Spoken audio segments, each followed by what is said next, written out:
Ya, Salam Bapak Ibu, saudara-saudara yang terkasih di dalam Tuhan Yesus Kristus.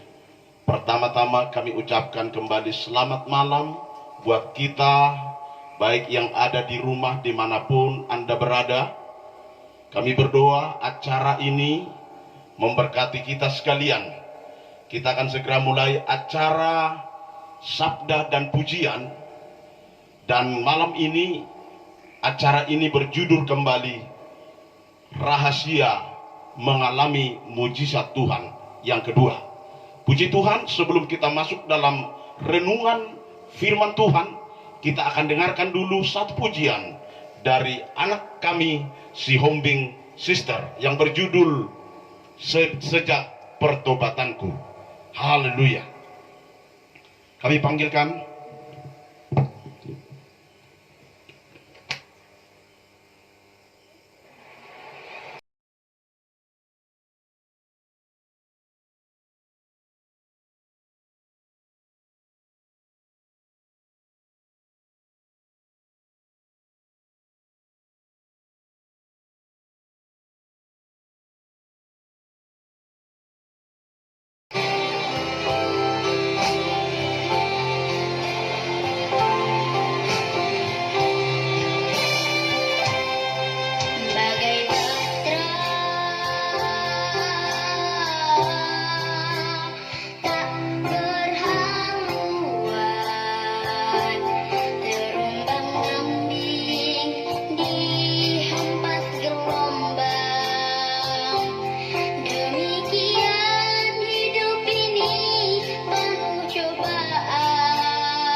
Haleluya.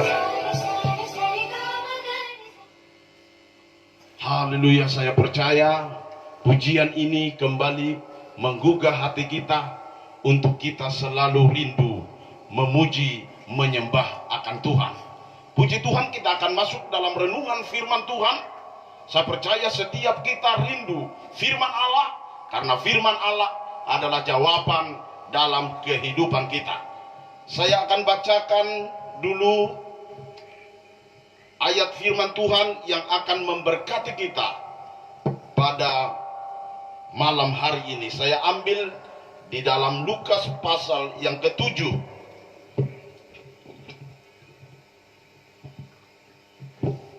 Lukas pasal yang ke-7 ayat yang ke-11 sampai ayat yang ke-17. Lembaga Alkitab Indonesia menulis perikop di sana. Yesus membangkitkan anak muda di Nain. Tetapi hari ini saya akan berbicara tentang rahasia mengalami mujizat Tuhan. Saya akan bacakan. Kemudian Yesus pergi ke suatu kota yang bernama Nain. Murid-muridnya pergi bersama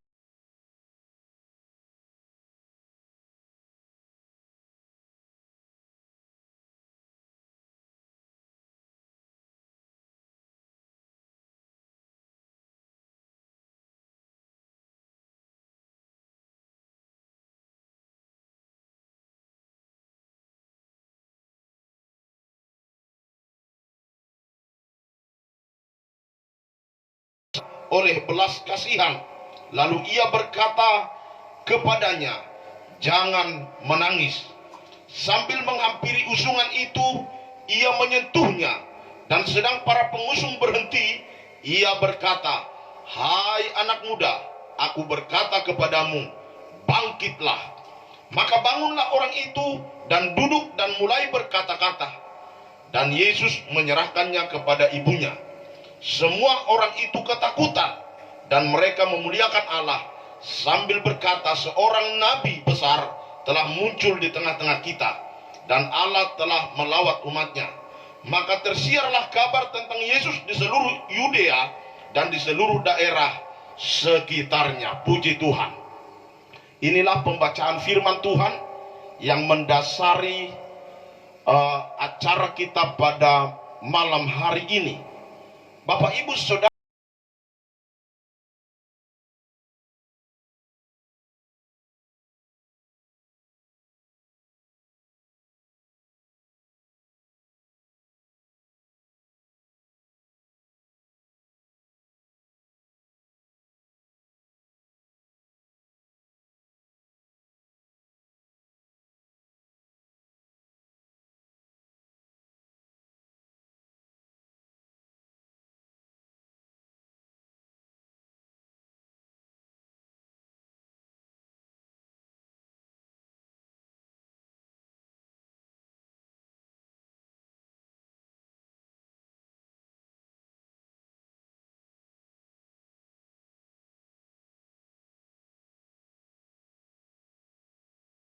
kita. Nah, saudara-saudara, tetapi berbeda dengan kondisi yang terjadi dalam cerita Alkitab ini.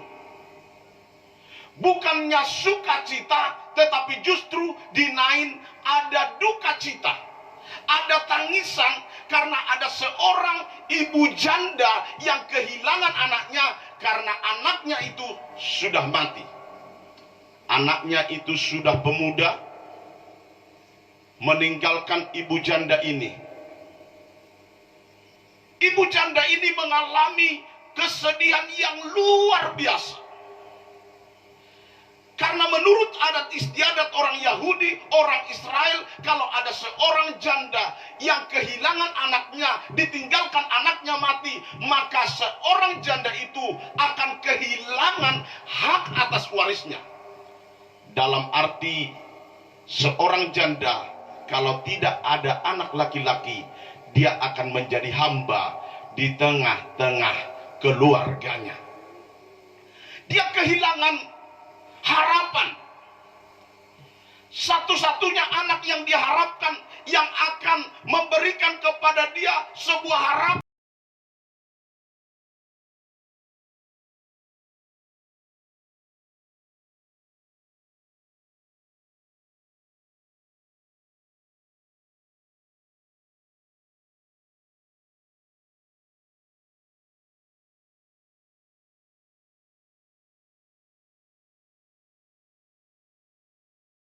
Itu ingin memberitakan berita keselamatan ke kota Nain. Saudara, tiba waktunya pemuda yang mati ini akan diusung ke pemakaman di luar gerbang kota. Setelah mereka berangkat, terjadi perjumpaan antara kelompok yang berduka cita dengan kelompok yang bersuka cita, yaitu kelompok janda yang berduka cita yang diikuti oleh banyak orang, dan juga kelompok Yesus yang diikuti oleh para murid-murid. Dalam cerita ini dikatakan ketika dengan mereka dikatakan di gerbang kota Nain, Alkitab berkata Yesus tergerak oleh belas kasihan. Yesus tergerak oleh belas kasihan. Lalu Yesus mendekati perempuan itu lalu berkata, "Jangan menangis." Setelah Yesus berkata demikian, dia mendekati usungan itu, menyentuhnya. Sementara orang-orang yang mengusungnya menurunkan pemuda yang mati itu. Lalu pada saat itu Yesus berkata, "Hai anak muda, bangkitlah."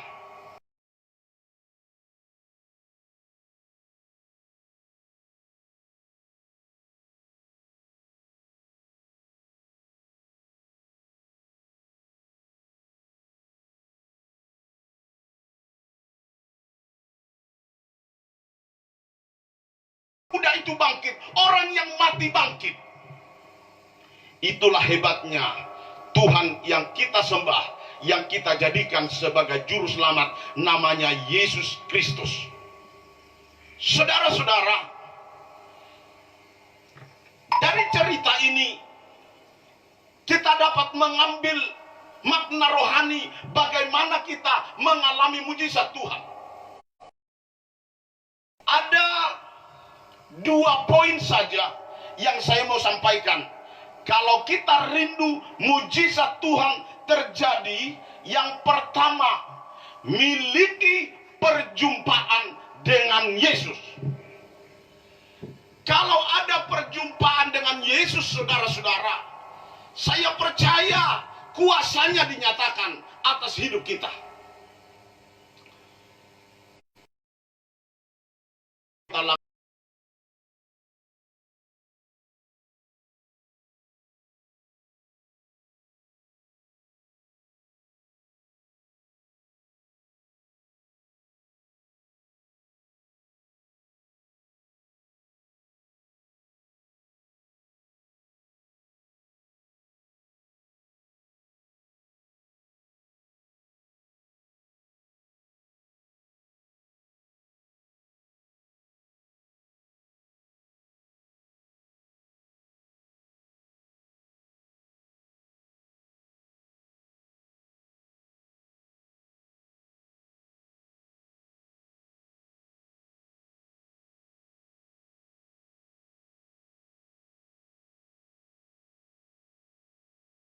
Terkadang orang beribadah, tetapi hatinya jauh dari Tuhan.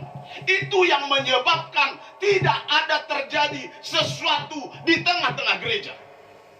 Itu yang menyebabkan tidak ada terjadi mujizat Tuhan.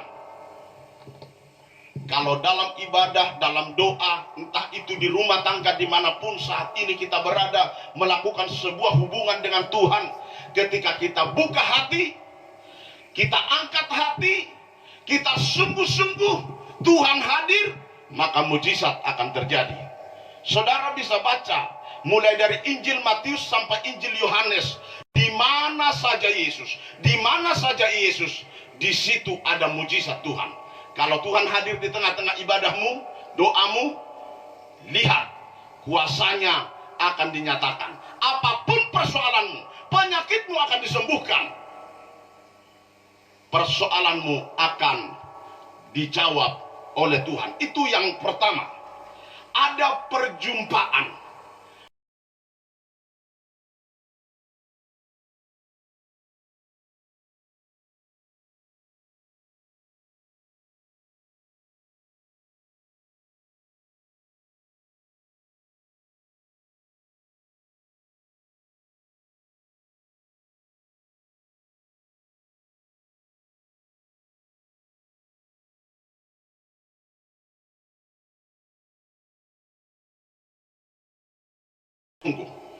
Dia pasti berbelas kasihan. Itulah bedanya Yesus dengan manusia-manusia sekarang. Terkadang kita berkata ketika kita lihat orang susah, kita berkata kasihan, tetapi tidak ada tindakan yang kita lakukan. Ada banyak orang melihat orang itu keadaan susah, mereka hanya berkata kasihan, tetapi tidak ada tindakan untuk menolongnya. Hanya sebatas dalam mulut. Tetapi berbeda dengan Yesus, dia bukan hanya berkata-kata, tetapi ada tindakan. Dia berkata kepada wanita itu, jangan menangis. Dan bukan saja dia hanya berkata jangan menangis, tapi dia mendekati usungan itu, pemuda yang mati itu. Dia berkata, talitakum, bangkitlah, bangunlah. Pada saat itu mujizat terjadi. Saudara-saudara, saya tidak tahu apa yang menjadi persoalan saudara hari-hari ini. Mungkin iman rohani saudara sedang mati.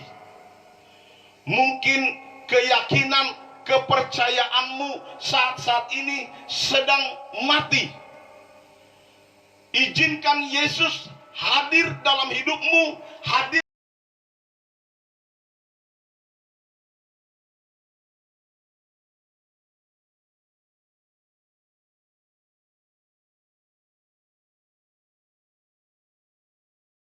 ini kembali mengingatkan kita, kalau kita rindu mujizat, miliki perjumpaan dengan Tuhan. Hari-hari ini dunia dilanda oleh virus corona. Saya percaya ini tidak kebetulan. Semua yang terjadi dalam dunia ini tidak terlepas dari pemandangan Tuhan. Ada maksud dan keinginan Tuhan di dalamnya, agar setiap umat Tuhan melihat kuasa mujizatnya. Tetapi mujizat bisa terjadi ketika kita semua kompak, membuka hati, sungguh-sungguh menarik hadiratnya, menghadirkan dia, berjumpa dengan Tuhan di tengah-tengah ibadah, di tengah-tengah doa, di dalam rumah tangga, sama-sama mengangkat hati, maka mujizat akan terjadi. Maka akan terjadi pemulihan, terjadi perubahan. Nama Tuhan dipuji dan dipermuliakan.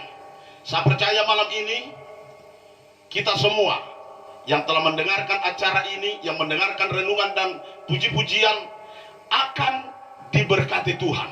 Apapun pergumulanmu, apapun persoalanmu, izinkan Tuhan hadir menjamah engkau. Kalau engkau sakit, malam ini izinkan Tuhan menjamah engkau. Buka hatimu, engkau bisa berkata, Tuhan tolong saya, Tuhan aku mau engkau jamah. Rasakan kuasa dan mujizatnya sampai hari ini masih tetap berlaku. Puji Tuhan. Sebelum saya berdoa, kita akan dengarkan kembali satu pujian dari si Hombing Sister untuk menggugah iman percaya kita untuk menerima mujizat Tuhan malam hari ini. Satu pujian, tak tersembunyi kuasa Allah. Pujian yang sudah sungguh lama kembali kami angkat untuk menggugah iman kita. Haleluya. Kami berikan.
kuasanya tidak tersembunyi, masih nyata bagi orang-orang.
Haleluya.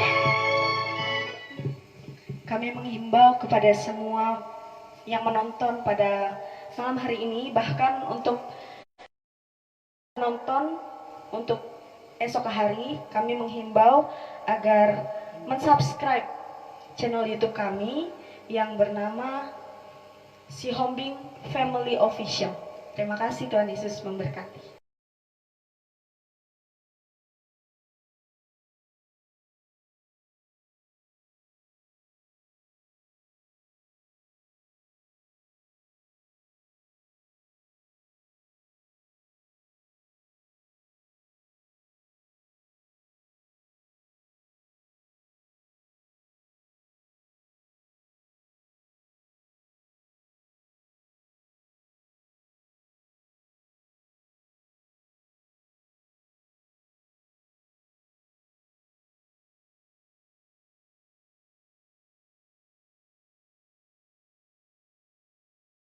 Umatmu yang berharap kepada Engkau, karena di dalam firman-Mu Engkau adalah penuh dengan belas kasihan.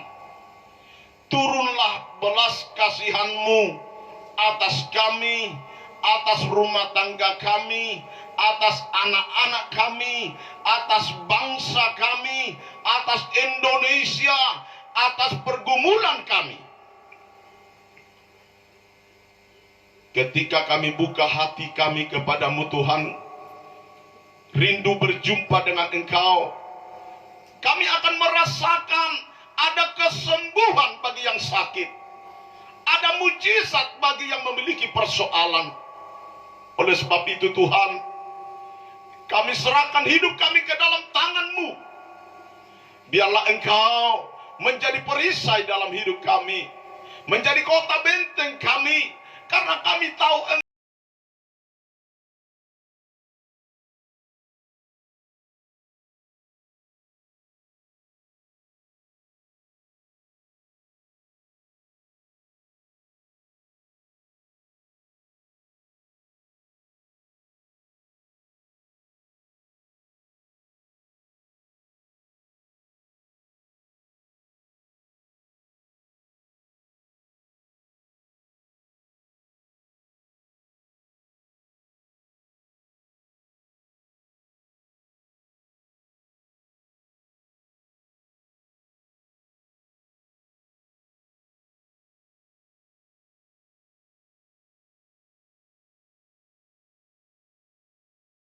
dari kota-kota kami dalam nama Tuhan Yesus Kristus.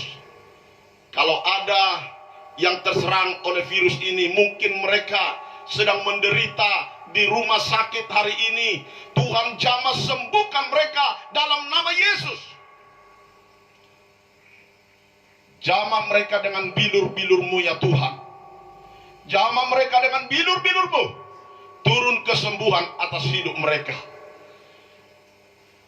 Pemerintahan kami Tuhan pakai. Biarlah pemerintahan kami diberkati Tuhan. Turun hikmat Tuhan atas mereka. agar setiap kebijakan yang mereka ambil dan putuskan benar-benar seturut dengan kehendak Tuhan dan tidak pernah salah. Bapa, kami berdoa juga buat para umat-umat-Mu, anak-anak-Mu yang mendengarkan acara ini saat ini. Mungkin mereka sedang sakit, jamah dengan bilur-bilur-Mu dalam nama Yesus, sembuh dalam nama Yesus. Yang mengalami kesulitan, kesusahan, Engkau adalah jalan keluar dalam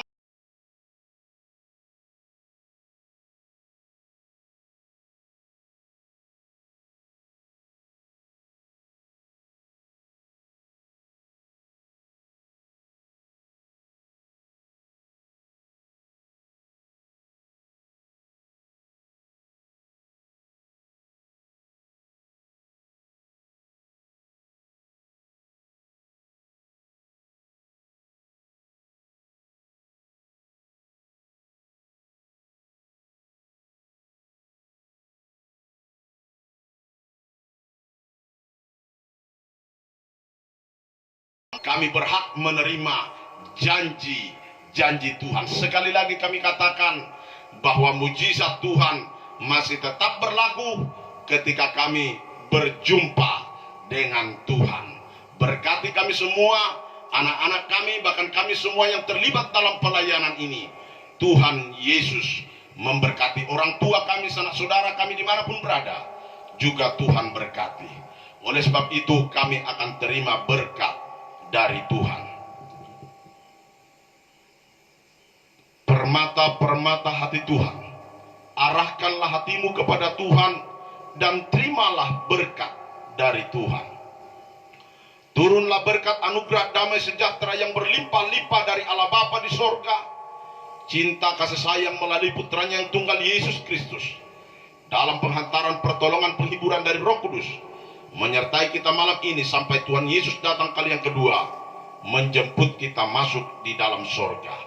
Dalam nama berkat Tuhan Yesus Kristus, kami tamatkan acara sabda dan pujian kami malam hari ini. Dalam nama Tuhan Yesus Kristus. Haleluya. Amin. Saya percaya setiap kita diberkati Tuhan, dan kita akan kembali berjumpa pada besok hari, dan kita tetap berdoa agar kita ada dalam perlindungan Tuhan. Ingat, tadi si Hombing Sister mengajak kita karena mereka membuat di YouTube puji-pujian mereka. Si Hombing Family Official. Tuhan Yesus memberkati kita. Shalom.